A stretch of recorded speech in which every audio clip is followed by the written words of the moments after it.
दोस्तों breaking news आ गई है अमेरिकन इमीग्रेशन वालों 14 अप्रैल 2026 है मंगल का दिन है। तो ब्रेकिंग न्यूज़ बहुत ही जबरदस्त तुहानू खुश कर देगी।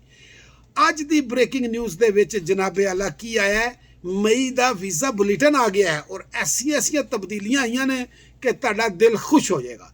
आने अपने मौजूद चैनल नू प्लीज़ फॉलो कर लेना। पहले मैं तुहानू पुरानी डेट दसांगा कि पिछले महीने तक कित्थों तक सी ते हुण नवे महीने दे विच कित्थों तक आ गई है।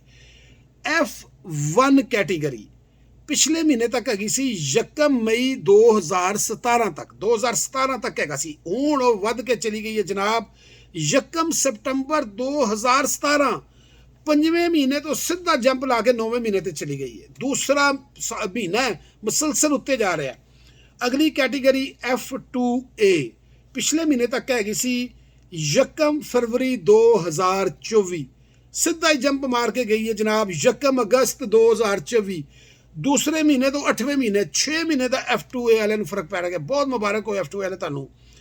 F2B हुण तुसीं मैनूं गालां ना कढना, तुहाडी मेहरबानी। 22/5/2017 ते ऐतकी भी 22/5/2017 ही है। वैरी सॉरी, अगले महीने चली जाएगी। जिस तरह काम चल रहा है ना इन्हें जाना ही जाना इंशाअल्लाह। अगली कैटेगरी आ गई जी F3 22/12/2011 सी पिछले महीने तक। ऐतकी कितनी होगी जी 15/2/2012। कित्थे गई गल, सीधा 2012 चला गया जी, दाखिल हो गया जी F3 2012 दे विच।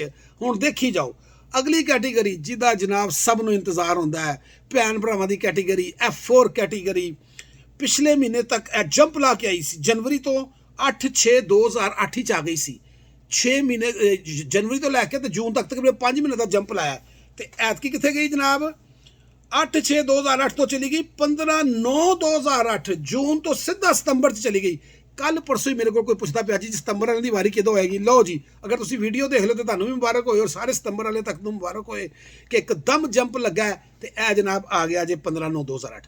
देखो 2 महीनों तो बहुत अच्छी खबर मिल रही ने, बड़ी तेजी ने उत्ते जा रहे। अगर ऐहो ही कार्रवाई जारी रही, क्योंकि तुहानू मैं पहले किन्ने 8-10 महीनों तो कह रहा कि वैटिंग हो रही है, सिस्टम समूथ होना ही होना है, सिस्टम में समूथ कर रहे हैं। ये लोगों का फायदा है।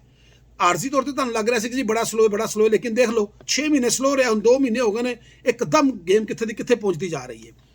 हुण तुसीं देखो अगर इस तरह यार रहा तो जो F4 वालियां दा 18-19 साल तक पहुंचे है, यह बड़ी उम्मीद है कि 1 साल के इनू 3-4 साल कवर कर लैणगे। यह बड़ी वड्डी अचीवमेंट है। हुण दुआ करो कि अगले महीने भी सानू इहो जी खुशी की खबर मिले। देखो F4 वालियां दी मैं गल कर रहा कि तुसीं जनवरी ते फसे सो पिछले 6 महीने ते हुण तुसीं नवंबर ते आ गए हो। 8 महीने का फर्क पै गया, तकरीबन 8.25 महीने तुहानू थल्ले लाया। बड़ी वड्डी गल है, बहुत वड्डी गल है, यानी कि नज़र ही नहीं आ रहा सी कुछ चीज़। तो यह बड़ी अच्छी खबर है जी। चैनल नू फॉलो कर लो, व्यू तो तुसीं दे रहे हो, फॉलो नहीं कर रहे। Thank you so much.